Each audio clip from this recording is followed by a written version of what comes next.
Майрам Нуркулова жыл сайын ушул мезгилде токой аралап кыздар менен жаңгак терчү. Арстанбап ата токой чарбасынан ижара калган 200 түптөй жаңгагынан 500 килограммдан 1 тоннага чейин түшүм алчу. Быйыл болсо жаңгактардын бүчүрүн үшүк алып, такыр мөмө ала алган жок. Быйыл ушул мезгилсиз кар жаап койгонуна байланыштуу ушул жаңгагыбыз болбой калды. Биз эми тоодо жашайбыз. Биздин негизги кирешелерибиздин бири жаңгак болчу эле.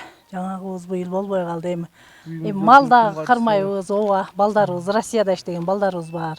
Арстанбап ата токой чарбасында эле Нуркулова сыяктуу жаңгак токойду ижара калгандардын саны 1400дөн ашат.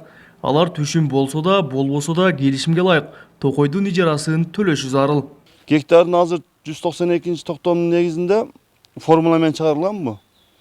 Токой, жаңгак токойлор 3кө бөлүнүп, 3 типке бөлүнүп чыгарылган.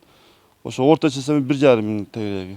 Гектарына 1,5 миң орточосу. 1950 сом болот, 1755 сом болот. Анын үчүнчүсү арзаныраак, ошондой ортосу 1,5 миң тегереги.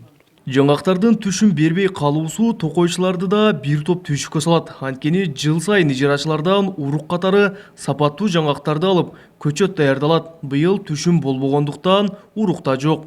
2019-20 жылга план тапшырманын негизинде 30 гектар аякка жаңгак көчөтүн отургузганбыз. А питомникке 1 гектар 10 соток жерге көчөтканага көчөт уруктарын сепкенбиз. Токой уруктарын. А быйылчы быйыл канча? Быйыл деле ошол планды аткарабыз.